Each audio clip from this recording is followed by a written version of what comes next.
हमारी आने वाली वीडियो से बाखबर रहने के लिए हमारे चैनल को सब्सक्राइब करने के बाद बेल आइकन पर क्लिक करना मत भूलिएगा। बिस्मिल्लाहिर्रहमानिर्रहीम dear students, welcome to IT series tutor channel. अपने इस वीडियो में हम बात करेंगे एस्केप सीक्वेंसेस की और देखेंगे कि सी प्रोग्रामिंग लैंग्वेज में एस्केप सीक्वेंसेस क्या रोल प्ले करते हैं। डियर स्टूडेंट्स, टॉपिक को थ्योरेटिकली कवर करने के बाद हम आखिर में एक प्रोग्राम की मदद से इन कॉन्सेप्ट्स को मजीद अच्छे से समझेंगे। तो आइए अपने लेक्चर का बाकायदा आगाज करते हैं और देखते हैं कि एस्केप सीक्वेंसेस से क्या मुराद है। डियर स्टूडेंट्स, एस्केप सीक्वेंसेस से मुराद कुछ स्पेशल कैरेक्टर्स हैं जो आप अपनी फॉर्मेट स्ट्रिंग या कंट्रोल स्ट्रिंग में इस्तेमाल करके अपने आउटपुट को फॉर्मेट कर सकते हैं या अपने आउटपुट को मॉडिफाई कर सकते हैं।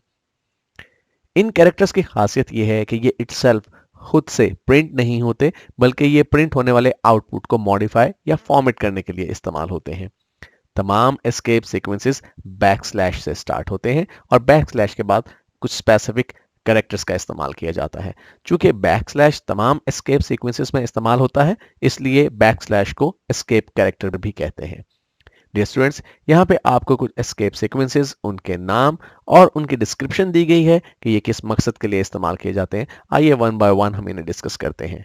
सबसे पहले हमारे पास एस्केप सीक्वेंस है बैकस्लैश एन, जिसका नाम है न्यू लाइन। ये एस्केप सीक्वेंस जब आप इस्तेमाल करते हैं तो आपका आउटपुट नेक्स्ट लाइन पर जंप कर जाता है। जब आप स्क्रीन पर नजर आने वाले आउटपुट को किसी खास पॉइंट पर ले जाकर नेक्स्ट लाइन से डिस्प्ले करवाना चाहते हैं तो वहां पे आप बैकस्लैश एन या न्यू लाइन एस्केप सीक्वेंस का इस्तेमाल करते हैं। बैकस्लैश टी या हॉरिजॉन्टल टैब ऐसा एस्केप सीक्वेंस है जिसे जब आप अपने कंट्रोल स्ट्रिंग में इस्तेमाल करते हैं तो फिर आपका जो टेक्स्ट है, इस एस्केप सीक्वेंस के बाद का जो टेक्स्ट है वो एक खास डिस्टेंस पे जंप कर जाता है। जिस तरह से आप डिफरेंट टेक्स्ट एडिटिंग सॉफ्टवेयर्स के अंदर टैब का इस्तेमाल करते हैं और जब आप टैब की प्रेस करते हैं तो आपका कर्सर जंप कर जाता है कुछ स्पेसिफिक डिस्टेंस के ऊपर, बिल्कुल इसी तरह से सी प्रोग्रामिंग लैंग्वेज में जब आप बैकस्लैश टी या हॉरिजॉन्टल टैब का इस्तेमाल करते हैं तो आपका आउटपुट जो बैकस्लैश टी के बाद का आउटपुट है वो कुछ स्पेसिफिक डिस्टेंस पे, कुछ स्पेसिस के बाद जाहिर होता है। बैकस्लैश ए, जिसका नाम अलार्म एस्केप सीक्वेंस है, ये आपके कंप्यूटर में एक बीप का साउंड प्रोड्यूस करता है। इसी तरह से बैकस्लैश बी, जिसका नाम बैकस्पेस है, जब आप ये एस्केप सीक्वेंस इस्तेमाल करते हैं तो जिस जगह पे आप इस एस्केप सीक्वेंस का इस्तेमाल करते हैं, कर्सर वहां से लेफ्ट साइड पे, लेफ्ट पोजीशन पे एक कैरेक्टर बैकवर्ड मूव करता है और बिल्कुल वही काम करता है जो आप किसी टेक्स्ट एडिटिंग सॉफ्टवेयर के अंदर बैकस्पेस की मदद से करते हैं, यानी एक कैरेक्टर आपका रिमूव हो जाता है लेफ्ट साइड पे।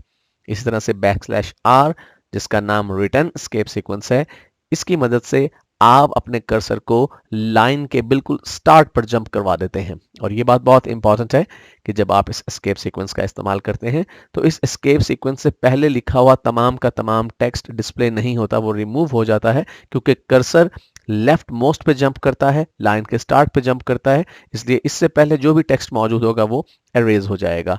इसके बाद हमारे पास बैकस्लैश एस्केप सीक्वेंस है। बेसिकली बाज औकात आपको अपने स्क्रीन पर बैकस्लैश प्रिंट करवानी होती है, लेकिन बैकस्लैश इटसेल्फ एक एस्केप कैरेक्टर है, तो अगर इसे प्रिंट करवाना हो तो आप डबल बैकस्लैश का इस्तेमाल करते हैं। इसमें पहली जो बैकस्लैश है वो एस्केप कैरेक्टर का काम करेगी और दूसरी बैकस्लैश जो है वो प्रिंट हो जाएगी।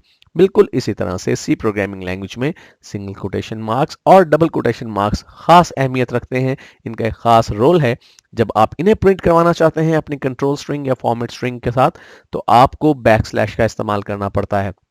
अगर आप बैकस्लैश सिंगल कोटेशन मार्क का इस्तेमाल करें तो आप सिंगल कोटेशन मार्क स्क्रीन पर डिस्प्ले करवा सकते हैं, प्रिंट करवा सकते हैं, और इसी तरह से अगर आप बैकस्लैश डबल कोटेशन मार्क्स का इस्तेमाल करें तो आप डबल कोटेशन मार्क्स को स्क्रीन पर प्रिंट करवा सकते हैं। तो आइए डियर स्टूडेंट्स, अब हम प्रोग्राम की मदद से इन एस्केप सीक्वेंसेस को प्रैक्टिकली यूज करके देखते हैं।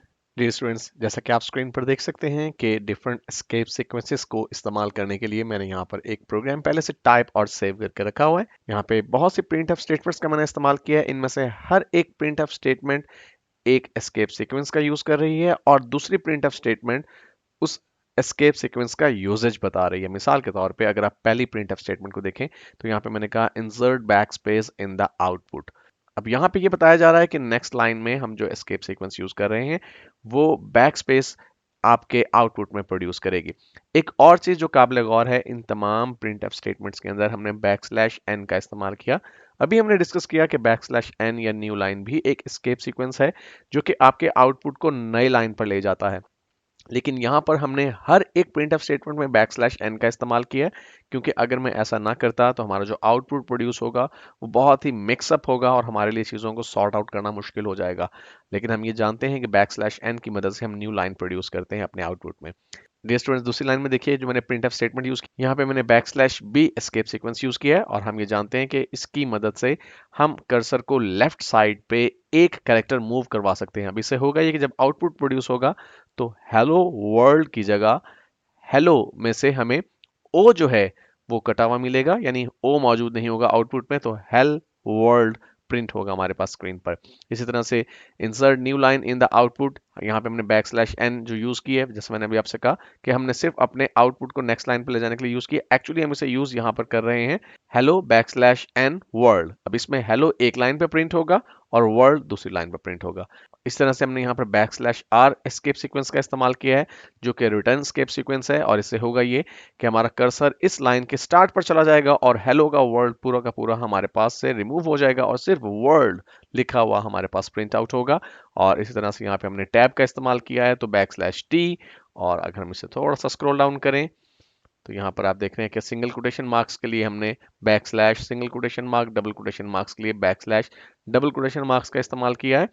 अब डियर स्टूडेंट्स, मैं इस प्रोग्राम को कंपाइल करता हूं और कंपाइल करने के बाद हम इसे रन करेंगे।